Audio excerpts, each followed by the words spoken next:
Ер нь нөхөр дуурхуу гэж ер нь яг хийм байсан юм бэ? Би үнэн ярьсан юм уу? Эсвэл тэр хүн үнэн ярьсан юм уу гэдэг тэр эцсийн шийдвэр нь гарч ирээгүй байна гэсэн. 100 гаруй одоо контент маш олон тооны дайралтууд хийсэн. Дуурхуугийн иргэн дээр бас айгүй олон янгаас хавтаа миний хэлмээр олон төгс байна.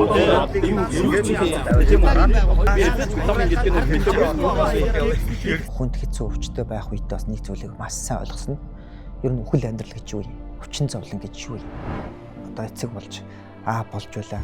Тэгэхээр энэ бүтээгдэхүүн Монголд хурамчаар одоо байна уу? Тэгээ ямар нэгэн байдлаар орж ирэх хэвэл орж ирсэн 50,000. Мар бодрын шунлын бүр байлаа тэр дуурхууч ямар сэдв юм гүйлэг вэ? Сүүлийн 3 сарын хугацаанд нөхөр дуурхуугийн талаар сошиал медиа ертөнцид бол одоо хүн болгон л амтай болгон л одоо маш олон одоо үг хэллэг 9 шидээрэлд оромжилж 9 шидээрэл гүтгэлээ.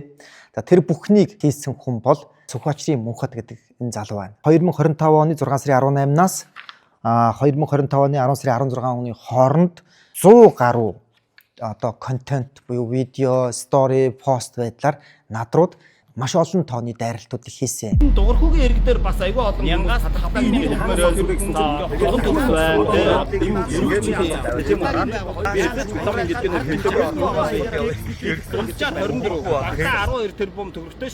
За тэгвэл энэ бүх дайралтуудад одоо миний зүгээс шүүхэд ялангуяа иргэн шүүхэд хан уул дүрэг болон сонгон хайрхан баян гол дүрийн одоо шүүхэд хандаж за би одоо өөрийнхөө фэйсбુક дээр бол нийтэлсэн байгаа. За энэс хойш нөгөө талаас шүүхийн одоо захирамжаа хүлээж авахгүй байгаа учраас шүүх бол болдог.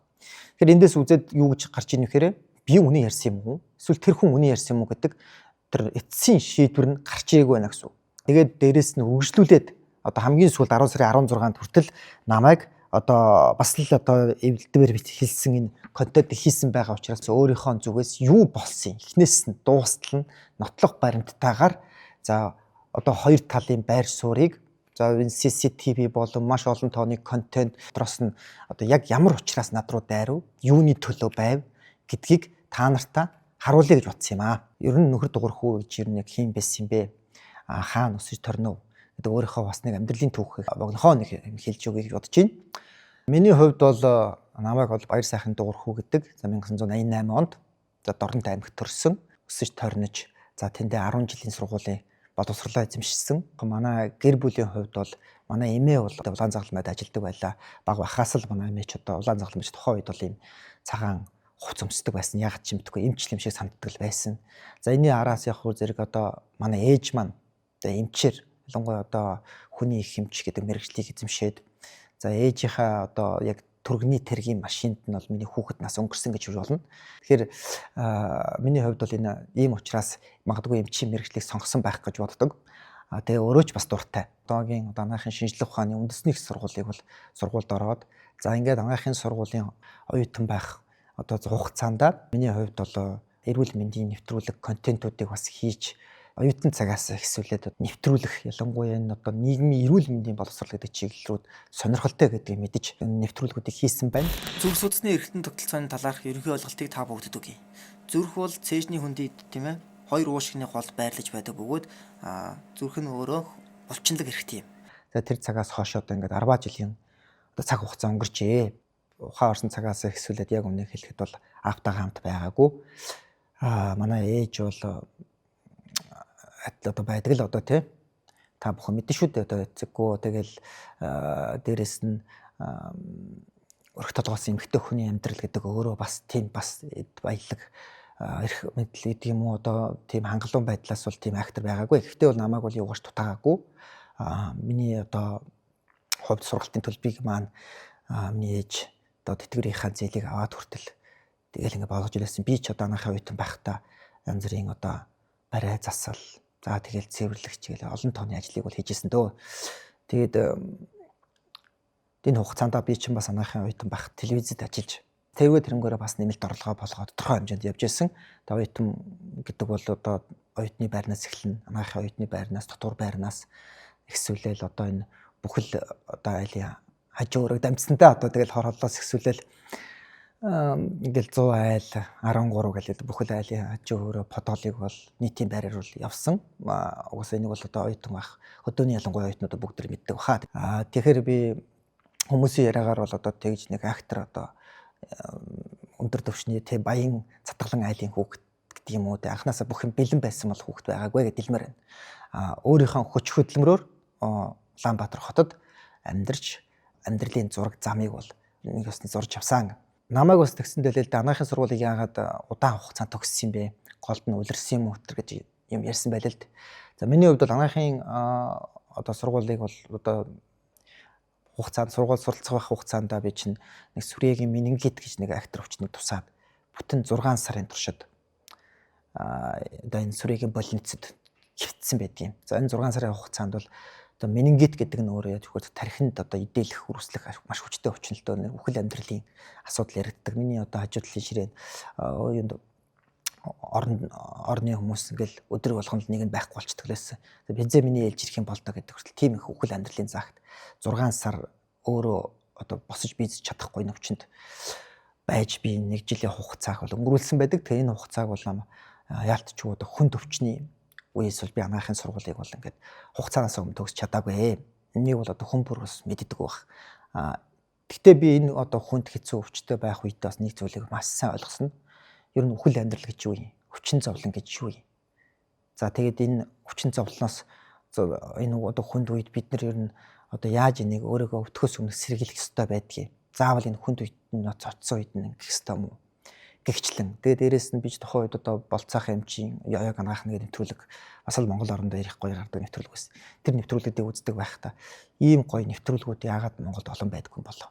Ийм нэвтрүүлгүүд олон байдаг бол хатаглаад эн чинь Сүрээ тусаад тэрний дараа хүнд менингит гэж аюултай болдгоос болохоос өмнө бид нар ингээд эмнэлэгт очих боломжтой юм байна шүү. Тэгээд мэдлэг яагаад чухал юм бэ гэдгийг бас тэндээс би ойлгоод эдгэснийхаа дараа заавал өөрөө би эрүүл мэндийн нэвтрүүлэгтээ болно доо гэж зорилго тавьж исэн. Бас миний бас ухралтын жил байсан баг. Гэхдээ миний амьдралыг өөрчилсөн шийдвэрч бас тэнд байсан гэж би бас боддог. За тэгээд би чинь буцаагаад одоо 5 дахь курстэй юу яхад яг өөрийнхөө нэвтрүүлгийг одоогийн одоо NBS телевиз гэж одоо тухайн үед бол байсан юм л да. NBS телевизэд өөрийнхөө нэвтрүүлгийг эхлүүлж исэн. За тэр үеийн нэвтрүүлэг маань одоо болтол ингээ YouTube дээр байж идэг. Одоо харах юм бол нэг одоо тэр үед жанахын оюутан байлаа шүү дээ. Тэгэхээр оюутан хүнийг ингээд нэвтрүүлгээр авна гэдэг хэцүү. Гэтэ би шууд NBS-д ч одоо ингээд тэнцсэн биш, олон хүмүүсээс шалгарч ээж бас тэнцэжсэн. Тэрнээс өмнө чи бас Royal Enter гэл олон телевизэд бас би нэвтрүүлэг хийе яг очижсэн, бүгд л үгүйсэжсэн. Тэгээ NBS телевиз маань намайг бас дэмжижсэнд баярлагдав шүү гэж хэлмээр. Тэгээд тэр тухайн үед би чинь 5 дахь курсээсээ эрүүл мэндийн нэвтрүүлгүүдийг хийгээд ингээд ирэхэд бол би анагаахын 6 дугаар курстэй гэхэд ер нь бол маш олон нэвтрүүлэг хийгээд амжчихсан байсан. Миний нэвтрүүлэг ч гэсэндээ тухайн үедээ бол одоо NBS телевизтэй бас л шилдэг нэвтрүүлгийн тоонд орчихсон. Эрүүл мэндийн боловсрал талаас бол маш их гоё контент болоод анагаахын бүр 1-2 дахь курсын оюутанд хүртэл миний тэр нэвтрүүлгийг үздэг байсан. Тэгээд 6 дугаар курстэй ер нь одоо анагаахын сургуулийг төгсөөд 2 зам гарч ирсэн л дээ надад. За эхний зам нь бол эмчээрээ цаашаа үргэлжлүүлээд явах. Нөгөө зам нь болохоор анагаахын сургуульд одоо багшаар үлдэх гэсэн ийм сонголтын замд салаа зам дээр орж ирсэн л дээ. Тэр яг уу надад бол тухайн үед бол халдварт өвчин судлалын тэнхим буюу анагаахын халдварт өвчин судлалын тэнхимийн одоо профессор Баатархүү багш маань санал тавиад чи одоо ийм нэвтрүүлэг хийдэг ингэж бас хүмүүст ингийн дээр юм тайлбарладаг юм чинь те оюутнуудад ингээд хичээл заагаад ингээд багшлуул чамд бас их боломж байна. Чи багшаар яваач гэдэг энэ саналыг тавьсан. За ингээд миний хувьд бол анагаахын сургуульд үндсэндээ бол яг хүн бүр багшаар бол үлддэг үл дээ. Тэгэхээр багш санал тавих эсвэл одоо сургуулаас үнэхээр тэр хүүхдийг багшлах одоо өндөр түвшний одоо потенциалтай гэж үзвэл багшаар үлддэг. Тэгээд тэр том боломж олцсон учраас миний хувьд бол анагаахт багшаар үлдэх сонголтыг хийгээд за 2014 онд сургуулаа төгсөөд анагаахын халдвар төвчин судлалын тэнхимд одоо багшаар үлдчихсэн юм аа. Миний ажлын амьдралын гараа гэх юм бол багшаа хийжсэн. Мөн хажуугаар нь байгууллагуудад лекц уншиж явдаг байсан. Тухайн үед бол анагаахын сургууль төгсчөөд бас л энэ айлын хажуу өрөөгөөр амьдарч байсан учраас тодорхой хэмжээнд санхүүгийн хувьд бол жоохон асуудал байсан. Тийм ч учраас тухайн үед бол манай анагаахын халдвар төвчин судлалын тэнхимийн багш маань одоо намайг гэртээ байлгадаг байсан. Тэгээ би ч нөө оюутангаа төгсөөд тэгээд дөнгөж ажлын байран дээр гараад багшийнхаа одоо нэг өрөөнд нь амьдардаг байсан. За энэ хугацаанд бас энэ үед нь би чинь одоо анхныхаа хүүхдийг бас одоо эцэг болж болж байлаа. Санхүүгийн хувьд бол би одоо бас давхар өөрөөсөө гадна хоёр хүнийг тэжээх үүднээс илүү ихээр одоо надад багшийн амьдрал цалин боломжгүй байсан. Яг үнэ хэлэхэд бол яг бол одоо Улаанбаатар хотод надад одоо нэг тийм ах トゥ хамаатан садан гэдэг юм уу нэг сайхан дэшээ татчих гэдэг тийм хүн бол байгаагүй. Бүх юм өөрийн гараас явж байсан учраас бас би багшийнхаа мэргэжлийг орхисон байдаг юм аа. Тухайн үед бол бас л залууч байж тэгээд юм амьдрал бас гэр бүлийн хувьд бол би бас яг доктор сууршилтай одоо амьдралаа үргэлжлүүлж явж чадаагүй. Тэгээд бас олон л асуудал байсан баг. Тэгээд одоо өөрийгөө болон тэр хүнийг бол буруутгах ямар ч юмсэл байхгүй. Тэгэхээр одоо тэр үед олон жилийн өмнө бол салсан байдаг. Одоо бол ганц бие аавынхаа үрийг биелүүлээд явж байна. Миний хувьд бол яг иймэрхүү замналаар бол явсан. Гэхдээ энэ замнал маань бол ялангуяа одоо эмчнэр ялангуяа эрүүл мэндийн салбарын хүмүүс донд бол бас цоошин зам байсан байх гэж боддог. Яг бол шууд одоо ингээд төгсөөл эмчигээл эмчээрээ цаашаа үргэлжлээл ингээд явах хэвээр ийм замналтай байтал би чи өөр замналаар явцсан байна шүү дээ. Жангаахын сургууль явцдаа телевиз нэвтрүүлэг хийгээд үргэлжлүүлээд багш хийгээд багшаа хажуугаар лекц хийгээд би чи одоо хэдэн мянган хүнд лекц уншлаа. Надад уншаагүй аймаг гэж байхгүй лекц. Одоо маш олон газруудад би лекц эрүүл мэндийн одоо бодит сургалтуудыг хийж явлаа. Тэгээд ингээд цаашлаад сошиал медиа дээр лайв, ичлэг янз бүрийн одоо зүйлүүдийг бол ямар түвшинд аваачиж болохыг хөгжилтөөгөөс эхлүүлээд маш олон төрлүүдэд хуваагдаж үзлээ. За маань саруулттай нийлээ бас олон тооны юм жинхэнэ хөдөлтэй хүмүүстэй тэмцлээ гэд ингээд ер нь нэлээд олон төрлийн өнцгүүдээр бол ингэж гаргаж явсан. Гэхдээ энэ яг зөвхөн би гэхээсээ илүү тодорхой хэмжээнд хүмүүст эрүүл мэндийн боловсролыг энгийнээр сонирхолтой, хөгжилтэй, ойлгомжтой уйдаахгүйгээр яаж хүрэх үү гэдэг дээр л олон төрөлд хувирж явсан. Тэр бол контентын хувирлт байсан болохоос ш. За миний хувирал гэж бол яг хувь хүний хувирлал бол биш байсан шүү. Энийг бол бас контент бүтээгчнэр бол мэдэх байх. За тэгэхгүй бол сүүлийн үед хүмүүс нөгөө эн чи одоо галзарч уу яач уу гэд ингээд явдаг. Тэг хүн бол яг тийм их зүйлийг хүсдэг учраас зарим тохиолдолд тиймэрхүү бас жүжиглэлт тиймэрхүү бас одоо жишээл ая догт дээр те жүжиглэхээс өөр аргагүй болж ээж дошкаг загнажээж жишээл тэр контентыг нөгөө 3 дахь хүн харж ойлгодог ч гэдэг юм уу. Ийм үнцгүүдийг бол миний хувьд бол нэг 10 жилийн хугацаанд контент бүтээхдээ ялангуяа эрүүл мэндийн боловсролыг олгохдоо ийм үнцгэнд одоо хүмүүс чухал юм а гэдгийг бас туршлагаараа мэдж авсан байдаг. За анагаахын сургуулаа төгсөөд одоо ингээд төгсгөөс ч өмнө чинь эрүүл мэндийн нэвтрүүлэг хийгээд ингээд ихээр хүмүүсийн дунд бол намайг нөгөө эмч болоогүй байж нэвтрүүлэг хийлээ гэдэг нэг юм одоо шүүмж байсан. Хоёрт болохоор зэрэг чи ямар их одоо жүжиглэдгийн, ямар их одоо эмоцтой ярьдгийн тэ гэдэг ч юм уу ийм өнцгүүд бол байсан. За миний хувьд бол анагаахын оюутан байхдаа буюу 5 дахь курст хийж исэн миний нэвтрүүлгүүдийг бол одоо эргүүлээд хүн харах юм бол дандаа одоо хүний анатом, физиологийн хүрээнд би ярьдаг ус илүү. Маш их хэмжээний цаг зарцуулж дээрэс нь тэрийг хүмүүст энгийнээр ойлгуулахын тулд телевизийнхэнд хүртэл маш их хэмжээтэйгээ тэнийг эхлээд одоо харуулад тэгээ багш нараасаа зөвлөгөө аваад тэгээд энэ нэвтрүүлгийг бол тодорхой хэмжээнд ингээ хүн харахад хөдөлмөрлөөгүй юм шиг хэрнэ маш их юм цаг хугацаа зарцуулж хийдэг байсан. Би бүр өөрөө нэвтрүүлгээ одоо монтажлдаг байсан. Бүр өөрийгөө зарим тохиолдолд камерамен байхгүй бол одоо өөрөө камера асааж чадаад өөрийгөө тавьж хагаад камера бичдэг байсан. Тэгэхээр би нэвтрүүлэгдээ бол одоо нэг нэвтрүүлгийг гаргахад 7 хоногт нэг удаа гаргахын тулд 7 хоногийн туршид судалгаа хийж би гаргадаг байсан. Ийм ч утгаараа надад болохоор зэрэг тухайн үед нэвтрүүлгээ бэлдэж явах үед маш олон тооны өргөн цар хүрээний мэдлэгийг би бас давхар нэвтрүүлгээс өөрөө олж авдаг байсан. Энд ч одоо бараг хөдөлчөнд 10 жилийн хугацаанд контентууд донд бол гаргасан үгийн алдаанууд жишээлбэл те эсвэл тоон эдгээрүүд дээр ингээд зарим нэг ялангуяа тэр нэг одоо мөнхбат Сүхбаатарын мөнхбатгаа нөхөр болохоор яасан хэр миний одоо тэр олон контентууд дундаас жишээлбэл янз бүрийн одоо тий орилж чарлсан хэсгүүд ч гэдэг юм тэр хэсгүүдийг нь аваад эсвэл тэрний хэсэгт нэг эвгүй өгүүлбэр хэлсэн хэсэг ч юм эмчилгээ гэдэг үгийн хэсгийн дастат ч гэдэг юм уу бүтэн видеоны агуулгаар нь биш ингээд ганц нэг үгүүдээр нь тоглолт хийгээд тэгээд тэрэн дундаа намайг муухай хартуулах гэсэн юм л хийсэн юм байлээ. Сүхбаатарын мөнхбат бит хоёрын хооронд болсон юм юу болов гэдэг зүйлийг гол ярианд орё гэж бодож байна. За тэгэхээр Мөнхбат гэдэг хүн бол над руу одоо 6 сарын 18-наас за 7 сарын 8-ны хооронд нийтдээ нэг 5 удаагийн эхэнд нь гэж нэг юм эсэн шийдээр өдөж пост за янз бүрийн текстүүд сторинд хийсэн байдаг. За энэ дээр болохоор зэрэг хамгийн одоо анхаарал татах зүйл нь юу гэхээр зэрэг за энэ дуурхуу эмч маань за энэ чанартай юм зарж байгаа юу. Тэгэд энэ намайг блоклчихлоо. чи халахын хавтгаагаас хаа холдох вэ? За мөн одоо хятад захиалгач хийлгсэн санаатаагаар иргэдийг залилжээ гихчлийн юм текстүүдийг ингээд хийсэн байна. За тэгэхээр энэ постуудыг бол ерөнхийдөө харахад зэрэг нэг актер яваагүй байсан. Тэгээд миний хувьд ч гэсэн тэр ямар ч ор үндэслэлгүй зүйл байсан учраас ерөөсө тоогоогүй. Гэтэл харин сүүлд одоо тэр ялангуяа тэр сенсац болж одоо хүмүүс ингээд дайрж явах үед манай компани яаж хат манай компани одоо админ бол хэлсэн л дээ. Тэр ихөө зэрэг энэ хүн манай пэйж хуудас удаа дараа нь биччихсэн. Тэрний үхээр Би нэг ширхгийг худалдаж авъя гэд эхлээд өөрийнх нь пэйж хуудас руу холбогдсон баггүй яг тэр эмнийхэн сурчлагын пэйж хуудас руу. За тэгсэн чинь тэр бүтээгдэхүүнээ надад хүргэж өгөхгүйсэн. Тэгэхээр нь би гайхаад сүүлдээ ерөөсөө огт хариу бичгээ байж гарна гайхаа харсан чинь намайг аль хэдийнэ блоклсон байсан. Танай тэр гэрчлэгээ чи хаана байна? За мөн одоо дансны хулгач хаана байна? Мөн одоо энэ компанийнхаа дэлгэрэнгүй мэдээллийг өг. Бүтээгдэхүүний одоо бараг худалчуунд бүхэл орц найрлагыг өгөх мэтлэг янз бүрийн юмуудыг ингэ нэгсэн байл л.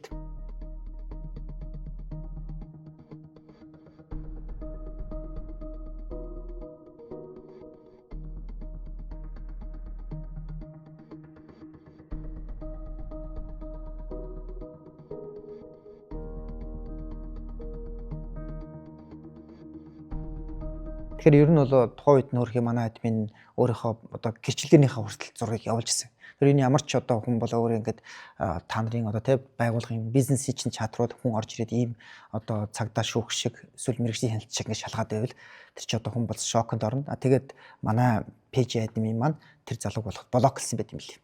Энийг сүүлд надад хэлжсэн. За энийг бас одоо юу гэж ярьсан гэхээр зэрэг намайг блоклжлоо эдгээр худлаа юм хийж байна. Гэгчлэнгээр энэ дээр нь дөрөөлж бас контентуудыг бас хийсэн юм байна. Тэр ингээд харахаар зэрэг ерөөсөө ямар нэгэн байдлаар одоо ямар нэгэн өөг олох гээд л явж исэн. Нэг үгийн болон үйлдэлийн одоо тий үйлдэлүүдийг олох гээд тэгээд нэг тодорхой хэмжээнд намайг ярихаар ялангуяа дуурхуу гэдэг хүнийг ярихаар нэг хитэн лайк орж ирээд байдаг. Тэгээд энийг нь хараад ер нь нэлээд урамшсан юм шиг байна лээ. Тэгээд цаашдын одоо зохиолуудаа явсан л да. Нидерланд улсад үйлдвэрлэгдсэн NMN-ийг дуурайлгаад 5,000 ширхгийг хийлгсэн гэдэг баримтыг надад ирсэн. Дуурхуу эмч Хятадын Гунжоуд байдаг үйлдвэрээр Нидерландын NMN дуурайлгаж хийлгсэн байсан. Тэгээд би Гунжоуын тэр үйлдвэрийн захиралтай холбогдоод асуухад за яг дуурхуу эмчийн зургийг бол над руу явуулаад за энэ хүн бол надаас 5,000 ширхгийг захиалж авсан. Тэгээд нэгийн үнэ нь бол $3 гэд та бас яг өөрөө адилхан захиалж авахыг хүсэж гэнэ үү гэд надаас асууж ирсэн. За намайг нөгөө 5,000 ширхгийг хятад үйлдвэрлүүлсэн гэсэн анхны одоо бичлэг гараад тэрнийг нь одоо хэдэн мянган төгрөгөөр хуржуулаад хичнээн тэр бом төгрөг болгоод ингээ явсан шүү дээ. За тэр бичлэгний чинь одоо яг их тэр одоо хувилбар болсон чатыг нь та нартай ингээ задлаад анализ хийж үзүүлж бодож байна. Та нар маань ч гэсэн хараарай. За тэгэхээр энэ одоо харьцаа хаанаас эхэлсэн гэхээр зэрэг за өмнө энэ хүн хоёр ямар нэгэн байдлаар харьцаа байдаггүй. Шууд л сайн уу марк зоо гэж эхэлдэг. За тэгэнгүүт нөгөөх нь болохоор сайн уу? За гэд миний зургийг шууд явуулдаг. Тэгэхээр энэ дэр юу гэхээр зэрэг энэ хоёр хүн хоорондоо өмнө харьцаагүй байж миний зургийг энэ хүн нөгөө талаас хятад нь явуулсан гэхээр энэ цаана нь тэр хүн байсан уу? Эсвэл мөнхөд өөрөө байсан уу гэдэг нь бас эргэлзээтэй асуудал болдог. Эндээс эхлээд логикийн алдаа гарч эхэлнэ. За тэгэнгүүт та нар бодоод үз. Анхны удаа харьцаж байгаа хүнтэйгээ харьцангууд та нарын тий шууд энэ хүнийг таньнаа. Одоо энэ одоо бүхний бүтээгдэхүүн танд хэрэгтэй юу гэд асуугаачгүй байхад нь хэлнэ гэхэд чинь юу гэсэн үг вэ? Танил нь байх магадлал маш өндөр болчих гэсэн үг. Тэгэнгүүт тэн дээр юу гэхээр зэрэг тийм ээ би энийг сонирхож чинь энэ хүний бүтээгдэхүүнийг сонирхож чинь надад одоо 4,000 ширхэг хэрэгтэй байна. Гэд нэг өсний энэ хүн нөгөө хүнээс хуурамчаар бүтээгдэхүүн үйлдвэрлэхийг шууд шаардж чинь гэсэн үг. Нэг үгээр хэлбэл одоо хятад тийм үү? Энэ мөнхөд өөрөө хүссэн газар руугаа харьцаад ийм бүтээгдэхүүн авдаг болж тарах гэдэг гэсэн үг. Цаад утгаараа энэ бол оюуны өмч зөрчиж асуудал байна. За энд бас нэг том алдаа гардаг. Дараа нь яг үхээр зэрэг нөгөө марк зоовны юу гэхээр зэрэг бид бол аль хэдийн 5,000 ширхгийг одоо пластик буюу хуванцар саваар илгээсэн гэж.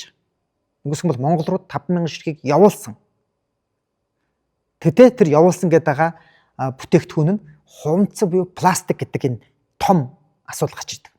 За тэгэхээр би өмнө бас өөрөө ингээд та нар одоо яг эд сенсацийн үед би нөгөө Майерын хэмээхийн шилнүүдийг нь задлж тэгээд зохиж дотор нь юу байдаг гэдгийг харуулж байсан шүү дээ. Тэгэхээр манай бүтээгдэхүүн хизээж анханасаа хуванцар байгаагүй. 100% шил, маш хүчтэй шил. Тэр дундаа Майерын хэмээх ийм өргөмц шил байдаг. Тэгэхээр энд орж ирсэн эхний 5,000 бол хуванцар 5,000 байсан гэсэн. За тэгтэл яс вөхөр зэрэг нөгөөх нь болохоор яг вөхөр зэрэг за энэ 5,000 бүтээгдэхүүний чинь одоо явуулсан тэр бүтээгдэхүүний чинь эрүүл мэнд үйл ажиллагаанд нэг ямар давуу тал сул тал байна хэрэглэх заавар юу вэ гэсэн чинь нөгөө марк зов нь ийм нэг заавар явуулсан. Бүтээгдэхүүний ард талд байдаг шошгоны заавар. За энэ харагдаж байна. Тэгэхээр энэ заавар бол манай бүтээгдэхүүн дээр байдаггүй. Одоо энэ харж байгаагаар та нар харж штэ. Шал ондоо өөр заавар байж байгаа. Тэгэхээр энэ юу гэхээр зэрэг өөр бүтээгдэхүүн 5,000-ыг явуулсан гэдэг нь шууд илтгэж байгаа гэсэн үг марк зов. За тэгээд дараагийн гардаг бас нэг логик алдаа нь юу гэхээр за надад тэрний зураг нь хэрэгтэй байна явуулсан тэр 5,000 чи пластик хэлбэр чи. Гэсэн чинь энэ Orgun Life гэд нэртэй та нар одоо ингэ томруулаад харах юм бол энэ NMN-ийг явуулдаг. Энд чи одоо яг үгээр зэрэг энэ бүтээгдэхүүн чи харахаар энэ өөрөө манай бүтээгдэхүүн биш байгаа. Одоо ингэ харах юм бол хоёр өөр бүтээгдэхүүн байгаа. Тэгэхээр энэ явуулсан 5,000 гэдэг байгаа нэгт Orgun Life гэд нэртэй. Гэхдээ яг хүмүүсийн андуурсан андуурл нь хар өнгөтэй байсан. Хар өнгөтэй байсан. Тэгэхээр тухайн үед бол ялгаж салж чадаагүй. Энийг ч өөрөө мөнхөд өөрөө ялгаж салж чадаагүй баг. Энэ том алдаа гаргасан гэдгээ. Шууд 5,000-ыг үйлдвэрлэсэн гэж явцсан. За тэгэхээр энэ Orgun Life гэдэг байгаа энэ брендийг бид нэр тухайн үед яг эд ингэ яаж явах үед нь Монголд зарагддаг юм уу гэд харсан. Гэтэл энэ Orgun Life нь нүгэн Lux, Orgun Life мөн бас өөр нэг пэйж хуудасаар зэрэг бүүсттэй зарагдаж ирсэн. Тэгэхээр энэ бүтээгдэхүүн Монголд хурамчаар одоо байна уу? Тэгээ ямар нэгэн байдлаар орж ирэх хэвдэл орж ирсэн 5,000. Тэгэхээр энэ нь манай бүтээгдэхүүн биш. Тэгээ бид нар энэ бүтээгдэхүүнийг зарж байгаа газар руу хуцруу холбогдсон. Харамсалтай нь тэр яг энэ бичлэг гарсан хойш энэ бүх пэйжүүд алга болсон, устдаад болсон. Тэгэхээр маш олон хүмүүсээс энэ 3 пэйжээр дамжуулан NMN-ийн худалдаалагдаж байсан гэсэн үг. Тэр нь ч биднэрт ирсэн манай компаниуд бүтээгдэхүүн авъя гэд залгасан хүмүүсд юу бид нар таны бүтээгдэхүүнийг явуулсан штэ гэсэн чинь үгүй энэ маань ирээгүй байна гэд үзэнгүүд энэ Orgun Life-ийн бүтээгдэхүүнийг захиалсан хүмүүс бас байсан. Маш их хүн бас гохирсон. Энийг бас тухайн үед бид нар цагдаагийн байгууллагад та нар мэдээлээ гэж тэр хүмүүс гохирсон хүмүүст хэлжсэн байна. За ингээд энд орж ирсэн Монголд орж ирсэн 5,000 NMN болов хуванцар савлгаатай. Тэгээд энэ өөрөө энэ марк зов нь явуулсан байж байгаа Orgun Life гэдэг. Энэ нь манай Нидерланд улсын Firo Vitalis компани NMN биш байсан. Яг энэ дээр нь төрөлөл 5,000. Тэгээд энийг одоо тэр хэдэн төрний үнэлгээтэй тийм үү 11,000 жилүүдэд тэгж зараад 234-аар хэдэн тэрбумыг олсон гэл ингээд эхэлсэн. Энийг нь явах хөр зэрэг за инфлюенсерүүд шууд аваад бичиж эхэлсэн. Дуурхуу хэдэн тэрбумыг олж 5,000-ыг үрчих юм бол хэдэн тэрбум гэл. Одоо бараг ихэнх инфлюенсерүүд зарим нэг сайтууд хүртэл тавьж исэн. Тэгээ бид нар энэ дээр юу гэхээр зэрэг энэ чатыг юу болсныг ч ойлгоогүй байж шууд итгэхийг хүссэн. Энд бол үнэхээр бас харамсчихсан. Гэтэл яг зэрэг чатны дараачийн бас нэг утгагүй зүйл гардаг нь энэ нөгөө марк зов нь энэ Orgun Life-ийн бүтээгдэхүүнийг явуулаад байхад энэ мөнхбат өөрөө манай бүтээгдэхүүний зургийг явуулсан. Марк зов л. Нөгөөх нь мдэггүй байхад шүү дээ. За тэгэнгүүт нөгөөх нь марк зов нь манай бүтээгдэхүүний зургийг явуулангууд надад нөгөө мөнхбат чи энэ хэрэгтэй байна гэж хэлж байгаа. Энэ хэрэгтэй байна. Тэгтэл нөгөөх нь болноо энэ $3 юм байна гэд манай бүтээгдэхүүний одоо энэ хуурамч хувилбаруудыг хийж болно гэдэг шууд оюуны өмчийн асуудал энд яригдж эхэлж байгаа. За тэгээд эндээ яг үхээр зэрэг бас нэг алдаа гардаг нь юу гэхээр QR код байхгүй гэж хэлсэн байдаг.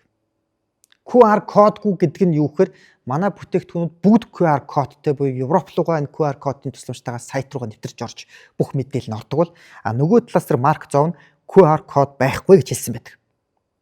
За энэ юу хэлж ийнэ гэхээр зэрэг мөнхбат өөрөө тэр цаанаас нь марк зов гэдэг хүн нь өөр бүтээгдэхүүн санал болгоод тоо хэлээд байхад манай бүтээгдэхүүнийг хурамчаар үйлдвэрлэх саналыг тавиад тэгээд тэрэн дээрээ өмнөх бүтээгдэхүүний 5,000 гэдэг тоог яг 5,000-аар Монголд дуурах ороод ирсэн юм шиг ярьсан нь энэ цэвэр гүтгэлэг болсон байхгүй.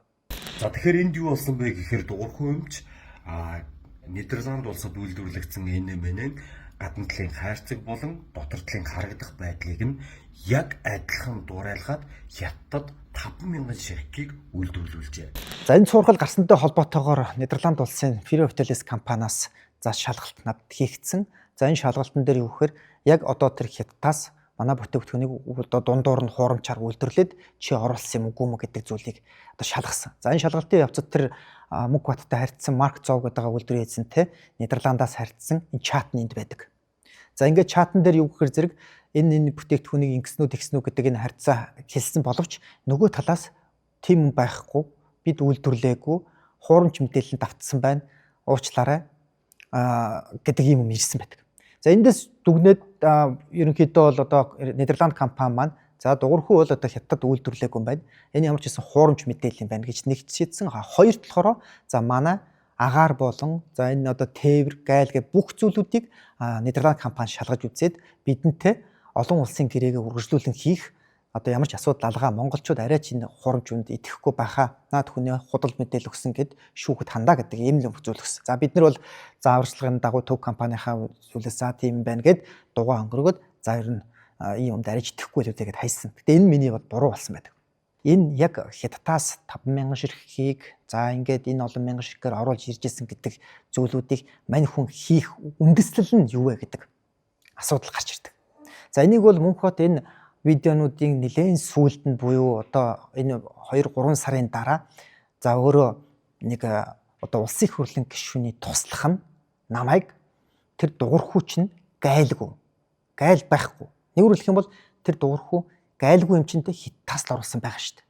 Хятад гээд хэлчихээ гэдэг зүйлийг шууд хэлээ гэдэг санааг нь хэлсээр хагаад би гайлгүй юм чинтэйгээд тэр дугуйрхүүг хятадаас 50000-ыг оруулж ирсэн гэд шууд зарлцсан гэж. Тэгсэн чинь яасан гэсэн чинь дугуйрхүү өөрөө гайлын бичиг гараад ирсэн. Эндээс дүнээд үзэхээр тэр мөнх батын одоо хувьд бол би нэг видео бичлэг задлсан л да нэг та нар мэдж байгаа бол хуулийн төслийг өөрчлөе барья гэд тэр видео задарснаас хойш мань хүн сандарсан да хятадаас оруулж ирээгүй гэдгээ тэр нөгөө улсын их хурлын гишүүний тусдах руугаа жигсэн асуудал болдог. Дугуйрхүүгийн компани гайл хийж байгаагүй л гэдэг юм явуулаад зайл тэгсэн чинь тэр өдөр намайг ингээ уулзж гинөө гэдгийг маань энэ хүн байнгын над руу ингээл чи зүгээр угаал залгаал одоо чиний тэр уулзалт юу болж байгаа гэл ийм утгатай юмыг одоо миний фейсбુક дээр зөндөө асуусан байсан WeChat дээр зөндөө асуусан байсан. Йоо гэхдээ чи болгоомжтой бай энэ төр гэж мэгэл надад ингээ санаа тавингуудаа төгсгөлд нь яг тэр ярианыхаа төгсгөл дахиад миний өгсөн юмнуудыг үзнэ үү хоёр компани огт гайл байхгүй 5 дахь удаага надад гайл байхгүй гэдэг үгээ хэлж байгаа юм. За тэр хүүхэн ч гэсэндээ дараа нь надрууд хүртэл болон манай бусад одоо өөр хүмүүсрүүд намайг бас гүтгээд байна гэд ингээ явж гисэн.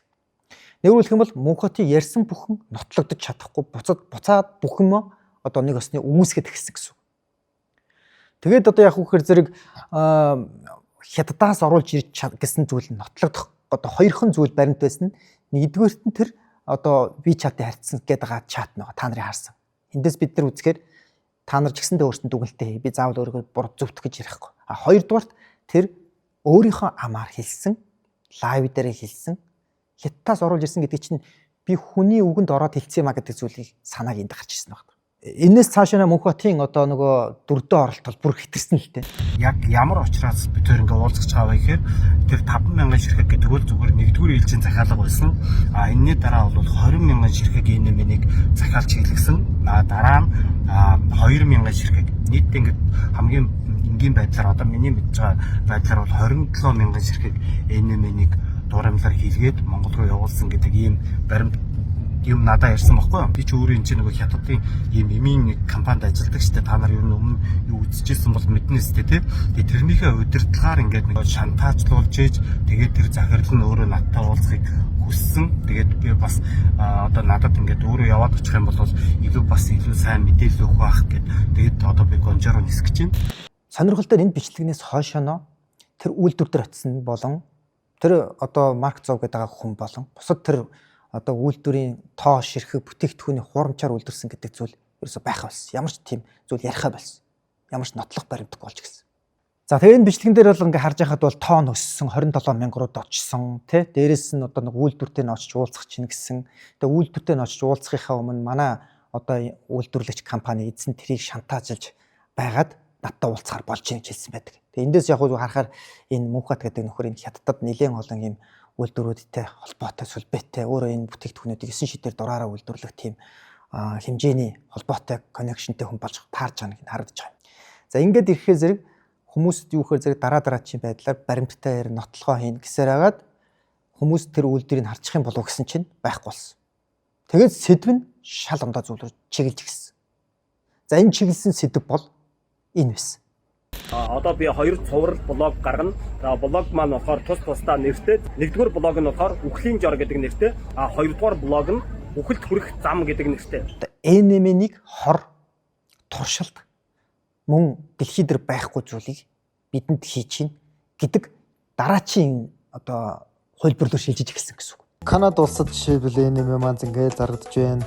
За Их Британи улсад НМ зардж байна. Австрали улсад ингээд Хонконгод Дубайд гээд сүүлийн 10 жил Японд жишээл хүнс нэмэлтээр заргаж байгаа жишээ нь. Ингээд үргэлжлүүлээд Америк нэгдсэн улс орж ирж байна да. Аашгүй шүүхэд өгч хэрэгтэй орохоор Монгол явъя гэхээр өгөөгүй ах юм. Шүүх харж болох вөхөр дуурхуу эмч намайг шүүхэд өгч чадахгүй байгаад байгаа биз. Шүүхэд өгөх юм бол би албан ёсоор энэ хэргийн оролцогч болно. Одоогор би оролцогч биш байхгүй. Би бол зүгээр мэдээлэл гаргасан хүн. Би бол дуурхуу эмчийг намайг шүүхэд өгч чадахгүй гэдэгт бүр 1000% итгэлтэй байгаа байхгүй юу.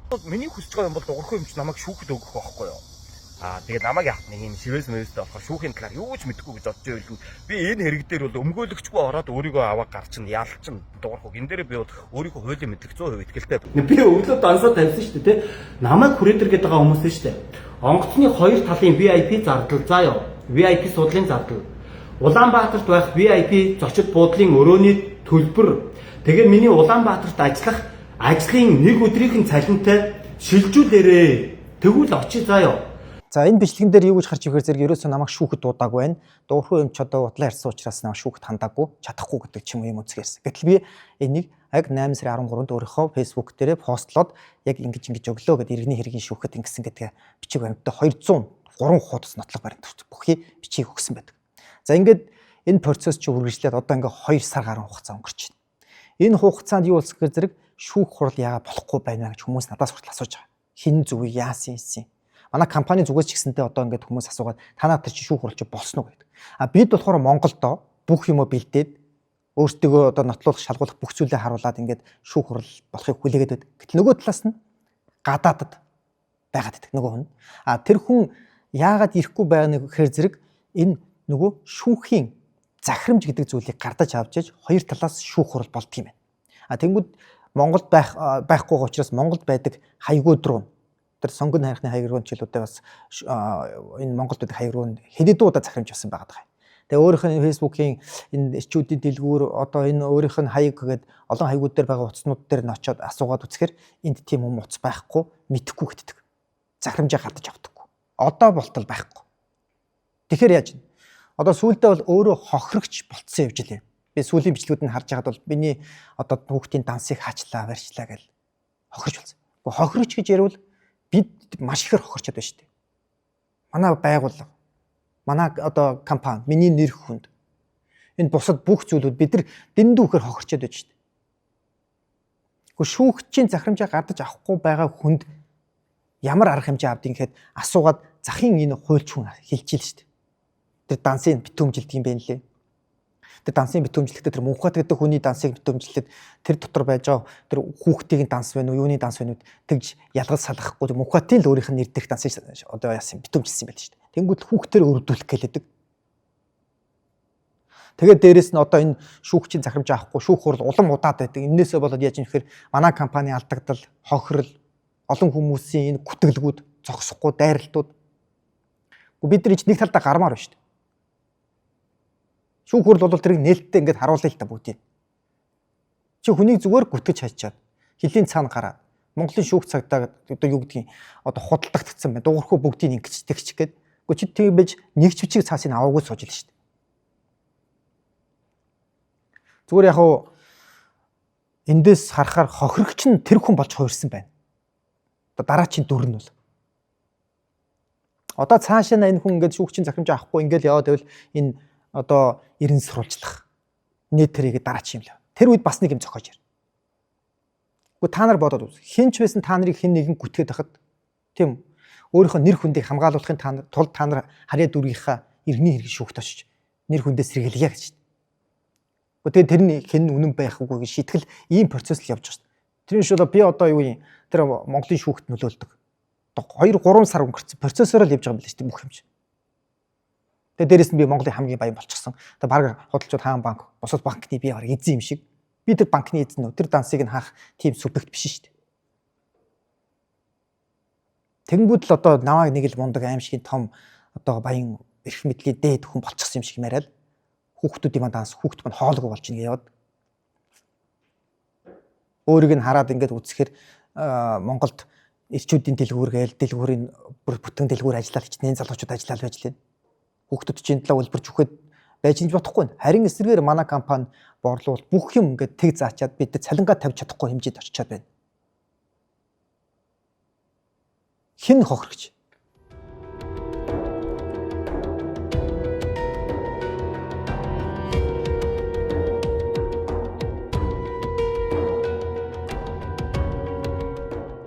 За тэгэхээр яг зэрэг энэ хүн маань өөрөө дараа нь одоо нотлох баримтаа удахгүй задлана аимшигтэй моллоо. Тэг удахгүй хүлээж байгаараа гихчлэнгээр байж байгаад нэг бичлэгийг задлсан. За энэ бичлэгэн дээр өгөр зэрэг хуурамч NM-ийн 8 ялгаа гэдэг зүйлийг гаргасан. За энэгээр өгөр зэрэг энэ бичлэг нэлээд олон хүмүүсийг бас айц гүйцэд оруулаад нэрээ хэрэгжилжсэн хүмүүс хуурамч юм хэрэгэлсэн юм уу гэдэг хүртэл бодлыг төрүүлэхэд нэг бичлэг байдаг. Тэр бичлэгэн дээр бүр 2024 оны одоо Firo Hotels компани гадна талын тэр нөгөө хайрцагын одоо нэгс дизайн 25 онд яаж солигдсныг нь хүртэл энэ бол хуурамч ангиллана гэдэг хүртэл тайлбар орсон байгаа юм. За одоо бүгд энийг харцгаая. За нэгдүгээрт хуурамч NM-ийг бид нар яаж ялгаж болохгүй гэвэл хамгийн энгийн аргачлал нь за бид нар ингээд үлдсэн одоо уужгаагаар ч юм уу те ингээд тоолох нь нэгдүүлээ заа ёо. За тэгэхээр ингээд нэг өдөртөө энийг ингээ хоёрыг уух хэрэгтэй шүү дээ NM-ийн чинь те ингээ хоёрыг уужгаад нэг ингээ сондгоороод үлдчих юм бол та хуурамч NM-ийг уусаан гэдэгтээ 100% итгэлтэй байж болох юм байна. За энэ дээр бол одоо төв компани болон Firo Hotels компани маань үйлдвэрлэлийн процесс дээр алдаа гарсан. За тодорхой хэмжээнд бас нэг 100 тонны тоош эрхэхийн хувьд бол алдаатай байгаа учраас за бидний зүгээс за Монголд байгаа хэрэглэгч нарын сэтгэл санааг бас тодорхой хэмжээгээр унахахгүй тулд бид энэ сэмплийг бас өгж явуулаа гэд за манай компанид бас сэмплийг өгсөн байдаг. За бид бол одоо бас тодорхой хэмжээний бүтээгдэхүүний тоош зориулсан хүмүүстэй энэ төв компаниас ирсэн сэмплийг хүртэл бид нар бэлгэлж ирсэн. Тийм учраас яг хөр зэрэг энэ бол ямар нэгэн байдлаар хятад үйлдвэрлэсэн гэдэг тэр одоо алдааны нэгт нь бол ордгүй шүү. Дараагийнх нь таних тэмдэглэгээ болохоор энэ ёроолт нь байгаа юм байна. За жинхнийх нь ёроолт нь бол энэ 30 гэсэн тоо байх хэвээр бол хуурамчууд нь бол 30-аас өөр тоол байгаа юм байна. За таг болон шилний доод байгаа тоонуудын ялгаанууд дээр нь за энэ нь хуурамч энэ нь жинхэнэ гэж ориг гэж яриад байгаа. Гэтэл төв компаниас авсан мэдээллээр яг энэ доор нь байж байгаа M үсэг бол Майрон хэмээх Европт зөвхөн патентлагдсан энэ хэдийнхэн туянаас хамгаалалттай энэ ягаан өнгийн шил юм аа гэж хэлдэг. Тэгэхээр энэ шилний чинь одоо үйлдвэрийн эхний үсэг нь M багаад байгаа. За тэгээд дээрэс нь тоон дээр нь юу гэхээр зэрэг тоо бол өөрөө тэр шилний замнуудын тоонууд гэж байгаа. Тухайн одоо маш олон замнуудаар чинь явж байгаа шүү дээ шилнүүд чинь үйлдвэрлэгдэж зохигдож явж байгаа. Тэгэхээр энэ зохигдож явдаг замнууд чинь олон төрлийн олон замнууд байгаа учраас тоонууд нь өөр байдаг гэсэн үг. Тэгэхээр энэ ямар нэгэн байдлаар хуурамч хулих гэсэн зүйл биш ээ гэдгийг бол тайлбар хэлсэн байдаг юм аа. За дөрөвдүгээрт хуурамчаар үйлдвэрлэгдсэн NM-ийн дотор нь бол нөгөө M муудахаас хамгаалсан ийм юм нь бол байсан. Гэтэл нөгөө Нидерландын оригинал гэж байгаа дотор нь бол энэ байхгүй нэ гэж хүмүүс бол надад хэлсэн. Тэгэхээр уул нь бол энэ байх ёстой шүү дээ. Төв компанитайгаа холбогдож асуухад бол за ер нь бол одоо энэ ялангуяа арлын энэ агаар одоо халуунтай газрууд руу явуулж байгаа бүтээгдэхүүнийхээ дотор бид нар чиг шингэх хэрэгцээ хийж байгаа. Танах бол энэ одоо шаардлага байхгүй гэж үзээ бид нар хийгээгүй маа гэж хэлсэн. За анхандаа бол яг үзэр манайх руу одоо орж ирэх байгаа эхний одоо сэмплүүд нь буюу эхнийх нь одоо бүтээгдэхүүн маань ялч чигшүүлэгчтэй ирж сүүлдээ болоход чигшүүлэгчгүй ирдэг болцсон. Тэгэхээр энэ бол өөрөө тухайн одоо улс үндэстний агарын температуртай хамааралтайгаар энийг шийдсэн асуудал хосож хуурамч гэдэг энэ зүйл дээр бол байхгүй маа гэж хэлгээд байгаа юм. 5 дугаарт үйлдвэрлэсэн он сар дээрээс нь бид нэр бол хуурамч гэдгийг шалгаж болох юм байна. Жинхэнэ бүтээгдэхүүн бол ингээд хусахаар энэ яг цаастайгаа ингээд урагдах хэвээр он сар өдөр нь. Харин дуурхай өмчийн хийсэн дуураймал NM-нүүд болохоор зарим нь он сар огт байхгүй. Зөндөө олон хүний хийм байсан. За энэ хүний хэрэглэх заавар нь шар өнгөтэй байгаа, өмнөх цагаан өнгөтэй байсан шүү дээ. Энэ хүнийх бас ингээд наалтандаа салаад ирсэн. За Майрын шилэн дээр одоо наасан хуулах нь өөрөө одоо маш гялгар учраас энэ дээр байгаа он сар өдрүүд нь за гараараа хүрэх болон одоо ингээд тодорхой хэмжээгээр ингээ халуунд хүмүүс чи гараараа хүрэх ингээ яачдаг шүү дээ. Амархан арилчих гэдэг учраас та нар бас энэ дээр нэмэлтээрээс тодорхой хэмжээгээр он сар арилгахаас нь сэргийлж наалт нааж болно шүү гэдэг санамж ирсэн. За бид нар бас одоо энэ санамжийн дагуу наалт бас наадаг. Тэгээд дээрэс нь энэхүү одоо шилний маань хувьд бол өөрөө ингээд тодорхой хэмжээнд дээр нь ингээд он сар дотор ажиллаад байсан учраас Европ талаас маань юу гэж тайлбардаг гэхээр ерөөсөө та энэ доор байж байгаа Европын одоо олон тооны таних тэмдгүүд байж байгаа. Энэ тэмдгүүдээр нь та QR кодоор ч юм уу хийхэд он сар өдрүүд нь гараад ирнэ гэж хэлж байгаа юм. За ингээд энэгээр ялгах тэмдэг байгаа. За мөн дээрээс нь өөрөө энэ Европын компани маань захирал энэ он сартай холбоотой тайлбар бичлэгийг бас биднэрт илгээсэн байдаг. За энэ бичлэгийг бүгдээр харцгаая. Dat de basic expiration date van het label afviel of vervaagde. Dus dat hebben we ook verbeterd. We hebben ook nog steeds de oude QR-code die naar de website gaat, zodat mensen gelijk kunnen zien met welke basic expiration dates te maken hebben en de zuiverheid van de producten. За 6-т нь эмнийхээ лацыг шалгаж бид нэр болох юм байна. За жинхэнэ оригинал NMN-ийг бол тэр чинь нэг шилэн үнэтэй тэгээд энэ лацыг нь ингээд авангууд энэ хүрээ бол цэв цэвэрхэн гарах юм байна. Харин дуурамжлууд нь бол энэ цавуу нь эндээ наалтаж үлдэх юм байна. За энэнийг ч одоо алдаа гэх юм ч одоо хуурамч гэдэг ангилд оруулах чанал да. Энэ бүр аргай зэлбэр болж байгаа. Гэхдээ та нар бодолтой одоо нэг юмыг татангуу цавуутай үлдэхүү, цавуугүй үлдэхүү одоо шилэн дээр байгаа зүйлийг тийм биз дээ одоо нэг скотч ч юу ч ингээд хурдан татах, удаан татах, халуун татах, хүйтэн татах гэдэг өөр байгаа шүү дээ. Гэхдээ тэрийг ч одоо ямар хуурамч гэдэг ангилд оруулалт юм ш. Бид нар одоо энийг чи одоо Европ компаниас одоо хуурамч нь ийм байдаг юм уу гэж асуухад ямар ч утгагүй асуулт байна. Энэ бол ямар ч тэнийг одоо бүр алдааг 8 болгох гэж хичээсэн хэлбэр нэг л дээ. Өнгөний хувьд бас ингээд хоорондоо ялгаатай байгаа юм байна. За энэ ялгаан дээр болохоор зэрэг одоо та нар харж байгаа бол манай Ferroptolis-ийн NMN дээр липосомол гэж бичиг байдаг. Липосомол гэдэг нь юу гэхээр зэрэг энэ нь за бүрхүүлийн хувьд бол эмийн одоо технологийн хувьд нэлээд өндөр түвшний бүрхүүл гэдэг. Нэг өөрөлдөх юм бол энэ бүрхүүл нь нарийн гэцэнд зөвхөн очиж задардаг бүрхүүл байхгүй. Хамгийн өндөр үнэтэй одоо эмийн одоо технологи юм л та. Тэгэхээр энэний бүрхүүл нь өөрөө яадаг вэхээр наран цэцгийн охиос гараад явдаг гэж. Европ талаас бид энийг асуусан. Тэгэхээр тухайн наран цэцэг маань шар байх уу юу, цагаан байх уу юу гэдэг юм уу энэ наран цэцгийн өнгөнөөс хамааруулаад түүхэн эдийнх нь өнгө нь цагаан шар болж хувирах магадaltaй буюу ийм хамилион байх боломжтой гэж хэлж байгаа. Тэгэхээр энэ нь юу гэхээр зэрэг липосомын бүрхүүлийн онцлогоодоос хамааруулаад зарим тохиолдолд шарвтар, цагаан дуу, цайруу хүчлэг ийм өнгөнүүд байгаа нь липосомол бүрхүүлийн онцлогоо гэж хэлж байгаа юм шүү. Тийм болохоор энэ нь бол өөрөө ямар нэгэн байдлаар хуурамч гэдэг ангилалд багтахгүй гэж. 8-д нь болохоор нөгөө компанийнх нь яг энэ үндсэн нэр гэдэг байгаа шүү дээ тий. Энэ нэр нь бол одоо энэ бүтээгдэхүүнийхээ дээдлэлт нь байгаад байгаа шүү дээ. Энэ нэр нь тийм үү. Тэгвэл бас нэг хэсэг дуурамжил нь бол хажуу талдаа энэ нэрийг ингээд биччихсэн юм байна. За бас оригиналууд нь 125 мг-тай бол эдгээр хуурамчууд нь зарим нь 250 мг-тай гэд өөр байсан байлээ шүү. За энэ бас инээдтэй ялгаатай ялгаа байгаа юм л да. Одоо энийг хуурамч гэж үзээд байгаа. Ер нь энэ одоо бүтээгдэхүүн маань Ferroptolis компани 2024 онд хуучин савлгааны юм байжгаад тэгээ 25 оноос шинэ дизайнын савлгааны ингэж өөрчлөгдсөн байгаа. Тэгээ энэ шинэ дизайнаар л биднэрт одоо нэг усны одоо хүмүүстэй зарсан байгаа. Мөн 2024 онд бас авсан хүмүүс байдаг. Эдгээрүүд маань хуучин дизайнер авсан байна. Тэнгүүд энэ зарим нэг хүмүүст нь өөр очлоо. Энэ хуурамч, энэ нь хятадх, энэ зөв гэж яриад байгаа нь өөрөө утгагүй зүйл. Яг бол энэ төв сайтн дээр нь хуучин болон шинэ дизайн нь байж байгаа. Та нар өөртөө ороод хараарай. Тэгэхээр энд ямар ч одоо юу гэдгийг нэг нь хятад, нэг нь юунд гэсэн юм бол байхгүй. Угаас л байсан загвар нь байхгүй. За тэгээд дараа нь болохоор зэрэг бас энэ нөгөө бүтээгдэхүүн дээр байж байгаа одоо монголоор хэвлэгт зааврыг нь эдгээр одоо ийм байвал хуурамчаа гэдэг яриад байгаа. Гэхдээ ер нь одоо баг Монголд байгаа бүхэл эмийн сангууд энэ худалдааны өмнөд дээр байгаа бараануудын ардлага монголоор бичих нь зааварчлаа хийх ёстой болчиход байгаа шүү дээ. Гэхдээ тэр зурмаар л хийж байгаа болохоос энийг бол одоо хуурамч гэдэг ангилд оруулж чинь. Тэгвэл энэ бас жоохон өөр утгагүй болчиход байгаа юм л та. Та нар ч гэсэн одоо харж байгаа шүү дээ. Бүхэл барааны ард монголоор хэрлэх заавар бичдэг болсон шүү дээ. Тэрийг л бид нар хийсэн байна.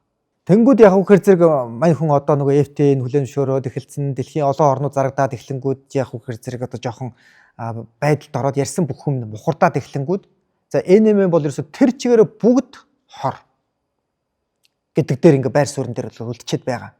Та нар болохгүй шүү монголчуудаа хэрэг болохгүй шүү гэдэг.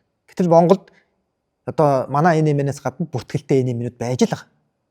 Одоо цаашдаа ч гэсэн NMN-үүд одоо зах зээл дээр орж ирнэ. Яг л энэ одоо дэлхийд дахинд хөгшилтийн эсрэг чухал одоо үйлчлэгээ үзүүлж байгаа саплмент чинь намайг ярьсан яриаггүй одоо ингээд борооны дараах мөөх шиг болж эхэлж байгаа. Сүүлдээ яаж нөхөр зэрэг мань нөхөр за энэ ерөөсөө юм дуурхуу бол одоо баян юм байна. Одоо 28 тэрбум төгрөгийг 10 сарын хугацаанд намайг одоо хийсэн, NMN-ээр дамжуулан хийсэн гэж яриад байгаа шүү дээ. 28 тэрбум.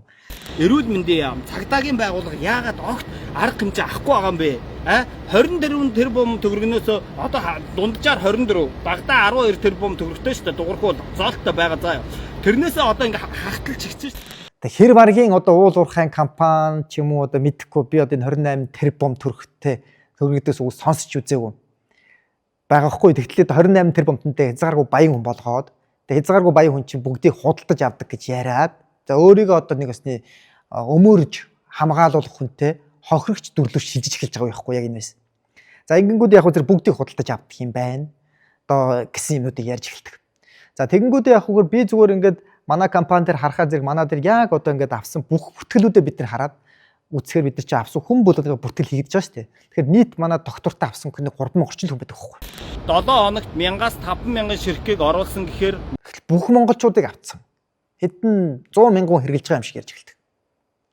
За эндээсээ дүгнээд ирэхээр зэрэг одоо намайг бол одоо актер баян одоо бүх юмыг худалдаад авсан одоо шүүх цагдаа юу өглөө өшөө чинь одоо бараг л би чи бараг худалчууд Монголын номер 1 баян болсон юм шүү. Ямар ч логгүй 10 сарын хугацаанд тийм үү?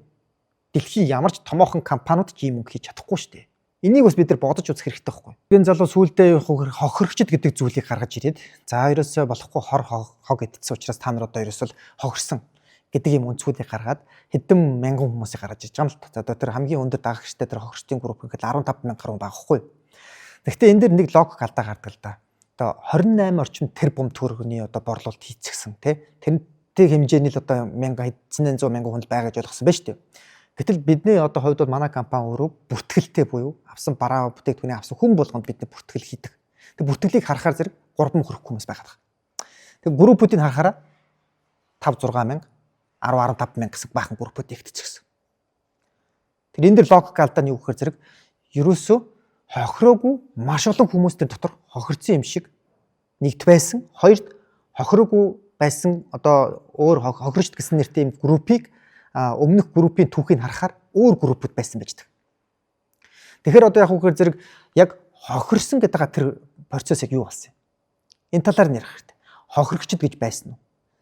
Гэтэл өнөөдөр яг NMN дээр хохирлоо гэсэн кейс дэлхий дээр сүүлийн 10 жилийн хугацаанд байхгүй байхгүй кейс. Монголд ч байхгүй. Гэтэл хохирогчд гарч ирсэн. Тэгээ хохирогчдын уулзалт гэж юм хийсэн байна.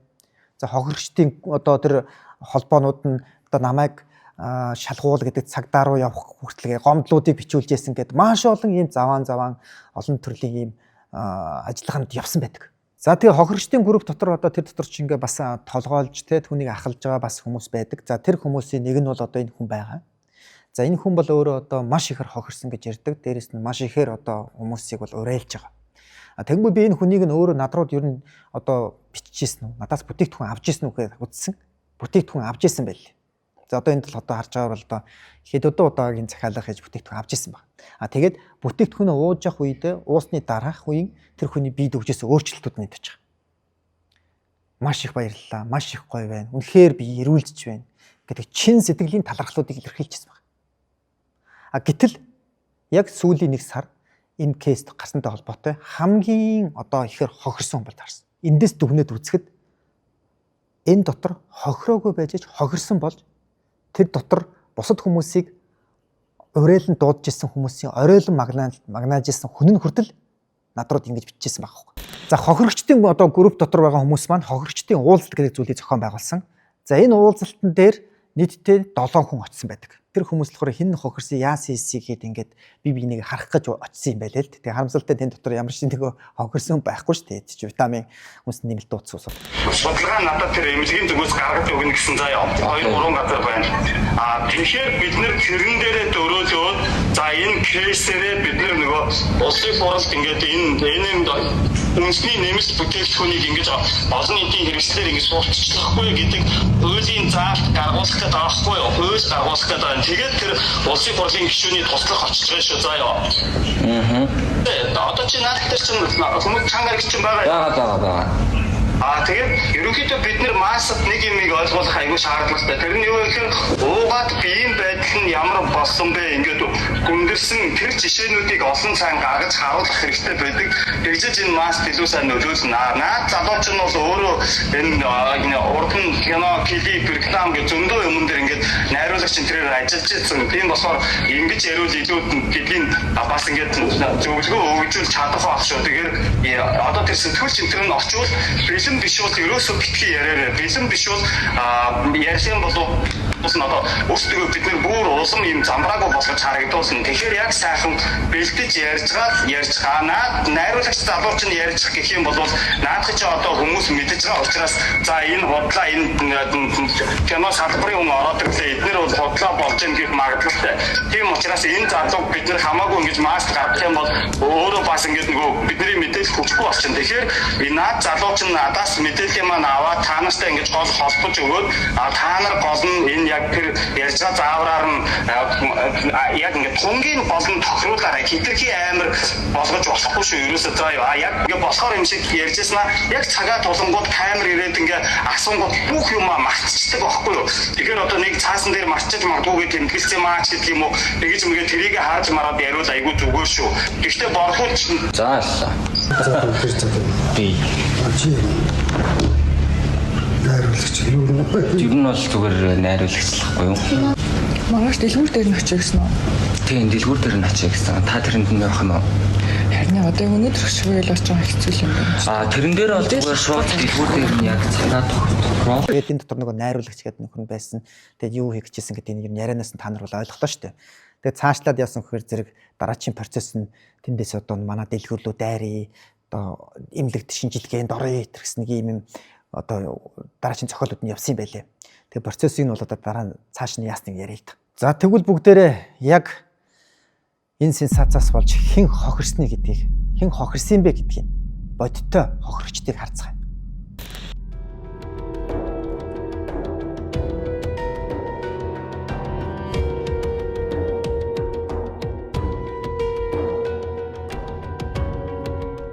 Чи миний опшн дугаарыг тэмдэглэж аваад эргээд надад хариу өгөө за. За би эргээд хариу өгнө. За. 3 хоног шүү. Дооргүй юм чи хэдэн он сургууль төгссөн хаана төгссөн? Би сая мэдээллийг бүгдийг нь харчлаа тэр Мөнхбатгийн залуугийн мал вэ? Бодроо. Читрүү. Таны ахаа яриа бүгд бичлэг болгон хадгалагдаж байгаа шүү. Гэхдээ чи бичлэг хамаа авахгүй бууцруу дуурхуу чи ямар балиар хогоо яасан. Яа тэр залуу хэлээг бол та нар одоо ингээд зараад тэр ашиг машгаа олоод байж шít. Ямар ичдэггүй бодрууд вэ? Ерөөсөө хэдэд туслаас бараа бүтээгдэхүүн оруулж би хуцаад очи оруулж ирсэн байна гэж хэлээд байна чамд. Мар бодрын шундлын бүр балиар тэр дуурхуу чи ямар сэтгэм мөнгө гүлэг вэ? Дуурхуугийнх юм уу? Мөн байна. Ихтэй байлжтэй та нар яа. Бичлэгийг нь харъя гэвэл та LiveMed-ийг имэн гэж сайт руу ороод манай бүтээгдэхүүний нэрийг бичээд харах юм бол Монгол улсын бүртгэл нь харагданаа. Ямар байдлаар хизээнийг хүртэл. За миний хувьд бол NMN гэдэг энэ бүтээгдэхүүнийг Европоос нөгөө Фире Хотелес компанитай гэрээ хийж олон улсын гэрээ хийх гэж 3 жилийн туршид олон энэ NMN-үүдийн дундаас сонгож авч тэгээд тэрийгэ Монгол улсад хүлээн зөвшөөрлөхийн тулд энэ одоо биологи бүтээгдэхүүний гэрчилгээ, мөн лабораториуд, олон тооны хяналтууд, гайлууд тэгээд энэ тээвэрлэлтүүд гэд бүгдийн ингээд яг яс журмын дагуу хууль ясны дагуу хийсэн. Гэтэл яг үхээр зэрэг энэ бүхнийг маань ямар ч нотлогоогүй, ямар ч тэр үндэслэлгүйгээр гүтгэлэг явуулаад тэгэл энэ хог аюултай гэдэг энэ зүйлээр оруулж ирэл бүтээгдэхүүний чинь болон компаниг чинь дампууруулж ийн гэдэг та боддоо. Яг одоо мөн чанарт бол хэн хохирсан гэхээр манай компани ажиллаж. Түүний арт талд одоо байгаа гэр бүлүүд нь миний бие маш ихээр гүтгүүллээ. Сүүлийн 3 сарын туршид бүхэл хүн л хараад зүхэл авлаа. Хамгийн л одоо болж бүтггүй зүйлийг хийж байгаа. Гэтэл би яг хамгийн зөв зүйлийг хамгийн стандартын дагуу үнэн бодиттойгоор хуурамч биш бүтээгдэхүүнийг оруулж ирснийхэн төлөө ингэж дайруулж байгаа юм. Энэ бол одоо ямар ч бизнес эрхэлдэг хүнд тань тохиолдохгүй гэсэн үг биш. Хэн нэгэн таны бизнесийг шууд утгаараа гүтгээд ирэхэд тэрийг нь одоо тий ямар ч нотлоогүй зүйлд итгэдэг хүмүүс хүртэл түүнийг чинь дагаад сэвээд таныг юу ч хэлж болно гэсэн үг. Миний хувьд бол одоо Монгол улсад 10 хэдэн жилийн туршид танигдсан 500 гаруй мянган одоо 500 мянга орчим дагагчтай. Монгол улсын хувьд бол нэлээд өндөр түвшинд танигдсан хянагддаг ийм хүн бэжж тэр хятадаас хуурамчаар юм оруулж ирээд бичиг баримтгүй юм зараа сууж явах. Өнөөдөр намайг тийм үү хуурамч юм хийлэл бол захын нэг цагдаагаас ирэл гавлал шоронд хийн штэ. Би тэрийг мэдэн штэ. Тийм бэжж би тийм тэнийг юм хийгээд сууж явах. Намайг тэр хан үйлдвэрийн цагдаагийн нэгдүгээр хэлсээс шалгасан. Ийм эмнэлгийн хэрэгсэл хяналт цогцолтын газраас шалгасан. Эрүүл мэндийн яамны төрийн нарийн ч хүртэл шалгасан. Намайг шалгаагүй газар байхгүй шүү дээ. Гайлаас шалгасан. Би энэ бүх зүйлүүдэд итгэл төгс, бүх нотлох баримтууд байсан учраас тэр сүүлд надаас цагдаа хүртэл асууж байсан шүү дээ. Тэр 2024 оны 5 сард оруулж ирсэнд эн чи юу юм бэ гэж асууж байсан. Тэрний үхээр зэрэг 3хан ширхэг НМ Инчон Чингис хаан олон улсын нисэх буудад агаараар хүртэл манай бүтээгдэхүүнийг дээж ирж исэн байхгүй. Дээжийг хүртэл бид нар онгоцоор авдаж байгаа. Миний бүх дансны хулга, бүх гайл, бүх л бичиг баримтуудыг шалгасан. Ягаад гэвэл энэ нөхөр дуурхуу байхгүй дээ. Нөхөр дуурхууг хамгийн өндөр дагагчтай эмч маш олон мянган хүмүүсийн өмнө амьдардаг хүн. Энэ хүн хуурамч юм игээд худал юм хийсэн бол тав алахгүй баригдана. Тийм ч учраас би энэ бүх гүтгэлэг дайрал, доромжлол зарим нэг хайртай дотны хүндэлдэг байсан хүмүүс чинь хүртэл ар нуураас чи хотголж яхахыг харахад нэг л зүйл босч ирсэн би үнэн байсан байхгүй да. Тэр нэг хэдэн цаас бичиг баримтууд бүх зүйл намайг хамгаалсан. Эндээс зүгээр би та нартай хандаж хэлэхэд над дээр энэ тохиолдсон кейс бол та нар маань хууль ёсны дагуу бүх зүйлээ бичиг баримттайгаар лабораторитойгоо Монгол улсын стандартуудыг бүгдийг хангаж чадвал та нарыг хинч яаж чадахгүй. Хуулийн өмнө нүүр бардан байна. Яагаад бид дэлхийн өндөр стандартын тэр сайхан витамин амин дэмүүдийг хэрэглэж болохгүй гэж. Япон сүүлийн 10 жил хэрэгэлсэн юмыг бид нэр одоо ингээд энэ жил оруулж ирэхэд хор гэж суугаад ах юм. Ингэж болохгүй шүү дээ. Дээрээс нь би бизнес хийж байна. Би хэн нэгнээс мөнгө аваа. Яагаад бизнес хийсэн хүн би буруутан болдгийг. Тэгээ эмч хүн гэхээр бизнес хийх болохгүй гэдэл бүгд л хэлж байна. Гэхдээ эмчийн цалингаар яаж амьдрах юм бэ? Хажуугаар нэмэлт орлого хийх та. Ганц нэг юм зарж ийн, тэнгууд тэрийг 8 чин гэж хэлнэ. Тэгэл улсдаа хүмүүс цалинжуулж ийн. Одоо нэг хөрх юм 10 ажилтан маань бүлтитлөө тэгэл хөрх юм цалингуу тэгэл заримдаа ч одоо ингээл цалингаа тавьж чадахгүй хэмжээнд хүртэл ингээл явж л байна.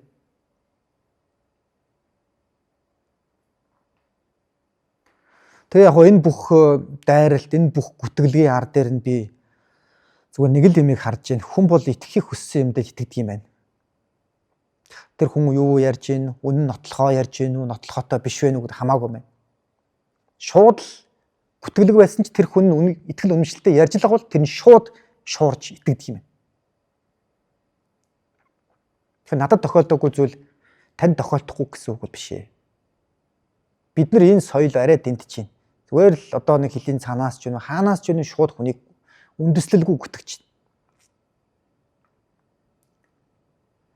Тэгээ гүтгээгүү гэвэл шүүхийнхаа өмнө уулзъя л та. Би Монголдо байна. Намайг гадны орнолууд зүгтсэн явсан л гэж яриад байгаа. Чи гадаадад байна. Чи маш олон хүмүүсийн амьдралыг хоолгүй болгож байгаа шүү. Бизнесгүй болгож байгаа. Дампуур болж байгаа. Нэр хүндгүй болгож байгаа. Үүлийн үр гэж юм байдгийн шүү. Тэгээ арга буюу одоо ингэж шүүх хурал товлогдохгүй, тэнд нэг захирамжаа авахгүй нэг хүн зүхтаад тэгээд ингээ бичлэг хийгээд яваад байгаа болохоор би одоо шүүх хурлаар бүх юм шийдэгдчих болов уу гэж найдаад хүлээгээл суугаад байдаг. Энэ бүх цаг хугацаанд энэ алдагдсан өртөг, алдагдсан нэр хүнд энэ их гүтгэлгүүдийг чинь бид нар үндэ би одоо ажилчдыгаа хараад бас намайг бас дэмждэг хүмүүсээ хараад би эмчлэг хийж байгаа. арга ядаад. За арт түмний баатар болоод байгаа тий. Одоо сүүлдээ за энэ мондөг залуу гэдэг бараг бурхны дүр шиг болж ирсэн байна. Тэр хүн яг хэн бэ? Би бол хязгаарч хувь хүнлүүнээр хандаж ирсэн юм хэлж байгаагүй. Би тэр хүний одоо зарж байгаа бизнесийн модель рүү ч одоо тий дайрж довтлж тэр хүний хоолноос нь салгаагүй. Гэхдээ тэр хүн өөрийнх нь хийдэг бизнес нь өөрөө ямар юм бэ гэдгийг та нар өөрсдөө нэг дүгнэх хэрэгтэй. Бэлгэвчгүй бэлгийн харьцаанд орсныхоо маргааш нь 2 ширхэг гэдгээр за бидний яриад байдаг нөгөө гомроо гэдэг ногоо идэ гардаг бүх төрлийн бэлгийн замын халдвар төвчнүүд дээр нь тэмгүүгээс 100% хамгаалдаг докси гэдэг бэлтгэмжийн талаар мэдээлэл авах хүсвэл чагт докси гэж бичээрэй. Энэ мукат энэ бичлэгийг санаж байгаа. За энэ бичлэгэн дээр юу гэхээр зэрэг энэ нэмийг уусны дараа бэлгийн замын халдвар тусахгүй гэж. Доохоос босоод бэлгийн замын халдвар хүчин тусахгүй гэж. Тэгээ энэ нэмийн үнийг нь харахаар 75,000 төгрөг гэдэг. Энийг захиалж авсан нэг хүүхэд надрууд баримтаа явуулсан гэдэг.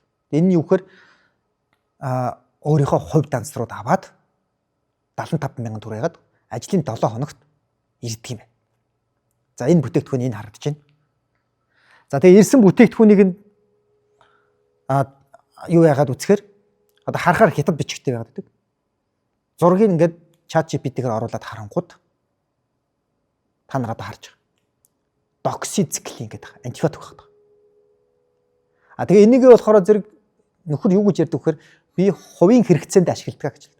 Хувийн хэрэгцээндээ буюу одоо өөрөө энийг ашигладаг, хүнд зардаггүй гэж хэлдэг. Гэтэл өөрийнхөө дансаар аваад өөрөө хүргэлтүүдээ хүмүүсээр хийлгүүлээд өөрөө гайлар нэвтрүүлдэг байх юм.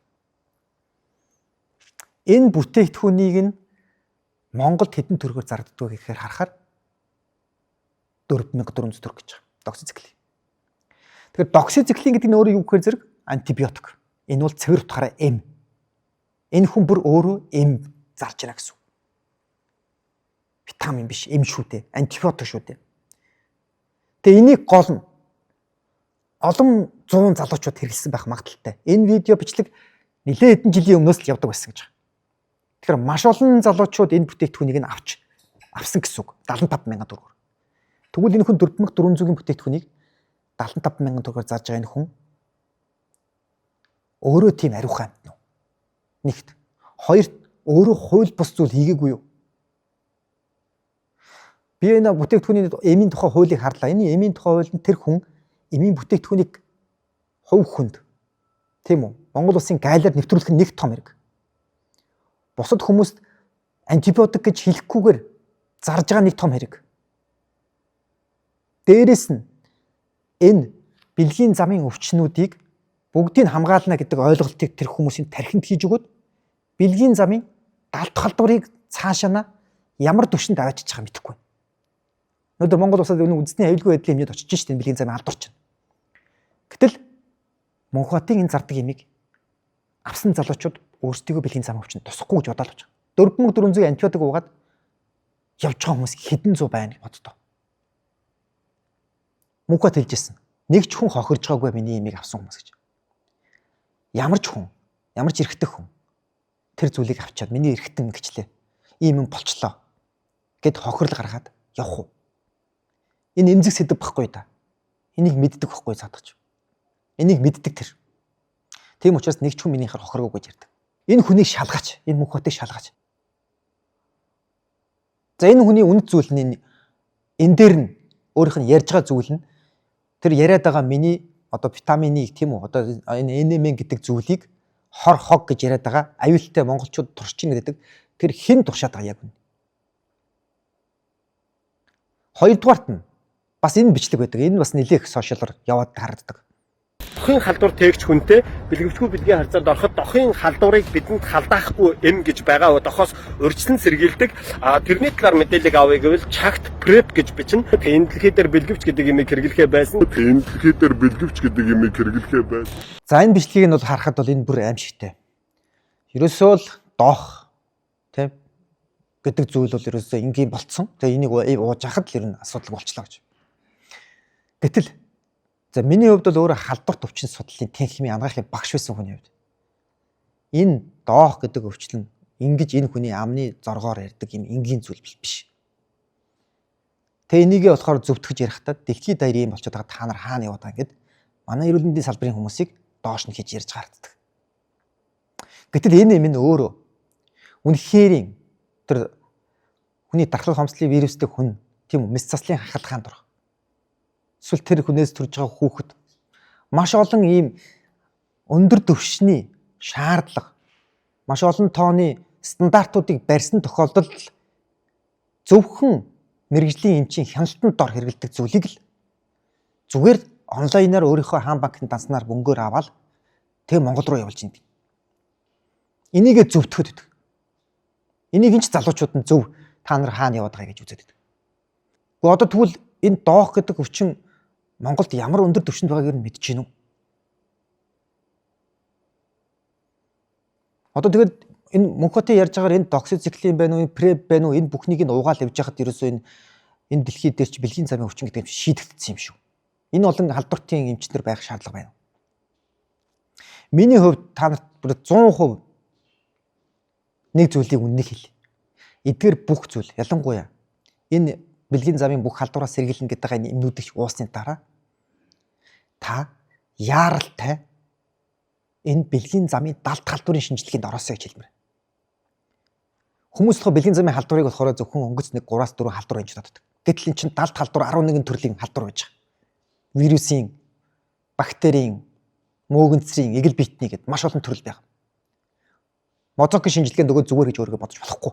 Энэ бэлтгэлүүдийг угаад бэлгийн хадгалт орсон бол. Энэ нь таны хайртай хүнд чинь халдварсан байх магадaltaй. Ямар шинж тэмдэг өгөхгүй халдаалт халдвар бол. Доксицикленийг угаад, пребиг нь ч угаад байна. Шинж тэмдэггүй байна гэдээ өөрийгөө зүгээр нь бис болохгүй. Тэгээ хүмүүсийн гаргаж байгаа алдаад 70 халдвар гэдэг зүйл мэдэхгүй. Тэрийг угаад нэрээ зүгээр нь чудаад явах. Тэгээ яаралтай шинжилгээнд орж 70 халдварын шинжилгээнд ор. Энэ таны ирээдүйд өргүүдэл болон төрөв болчихгоо маш олон тооны асуудлуудаас ч сэргийлнэ шүү. Хүмүүс минийш одоо хэр бүдүүн бэ гэж асуугаад байдаг. Тэгээ би босоогүй байхдаа хэр бүдүүн гэдгийг одоо би та нарт жишээн дээр харуулъя. Босоод хэр болдгийг нь хармаар байвал зүрх дараарай. За энэ бол сошиал ертөнцид ил байсан бичлэг. Би ямар нэгэн хүний хувь нөөцөөр халтаагүй. Хүн бүр одоо энийг харсан бас энэ донд насан туршсан бол насан туршаагүй хүмүүс харсан байх магадaltaй. Тэгэхээр би энэ хүний хувьд хувь хөндлөө нь ерөөсөө дайраагүй. Над руу 100 гаруй удаагийн дайралтууд 100 гаруй удаагийн гүтгэлгийг хувь хөндлөөс болон бүх талаас маань хэлсэн. Эмч мөн үл гэх юм. Тим юм л гэх юм. Маш олон тоогоор дайрсаа. Гэхдээ би энэ удаад өөрийн чинь зөвхөн хитгэн хүмүүсийн өмнө ил байдаг зүйлийг харуулж байгаа шүү. Ил байж байгаа зүйлийг. За тэгээд энэ дээр бол энэ бичлэгэн дээр болсон процессыг бол шүүх хурал дээр өгсөн миний нотлох баримтуудын маш цөөх хувь нь яригдсан байна. Бид энэ хүний бүх бидний төлөө талаар гүтгэлэг ярьсан бүх зүйлүүдийг баримтчилд авсан байна. Хэдийгээр тэр хүн бүх юм устгацсан байгаа ч гэсэн бүх юм чинь нотлох баримтууд энд байж байна. За тэгээд иймэрхүү сэтгэл зүйн хувьд бол тодорхой хэмжээнд маш их хүнд байдалд байлаа. Тэгээд эндээс бас дүгнээд би бас нэг юм харлаа л да. Ер нь сэтгэл зүйн эрүүл мэнд бас их чухал юм байна. Ялангуяа монголчуудад маань сэтгэл зүйн эрүүл мэндийн талаас сошиал бүлий дээр яаж одоо түүнийг даван туулж гарах уу? За мөн одоо энэ хууль зүйн талаас өөрийгөө яаж хамгаалах ёстой гэдгийг, хуулийн ямар шатнууд хүн ингээд гүтгүүлсэн тохиолдолд дарга арга хэмжээ авдгийн гэх мэтлэн одоо үргэлжлүүлээд нэвтрүүлгээ хийж эхлэх гэж байна. Эхлэхдээ эрх зүй, сэтгэл зүй, хоол зүй, гоо зүй гихчлэн сэдвүүдээр мэрэгжлийн экспертүүдтэй хамтарч маш гоё контент юу хүргэх гэж байна. За эхний хэдэн дугаарууд нь бол бэлэн болчихсон байна. Тэгээ удахгүй та бүхэндээ энэ гоё нэвтрүүлгээр уулзтнаа.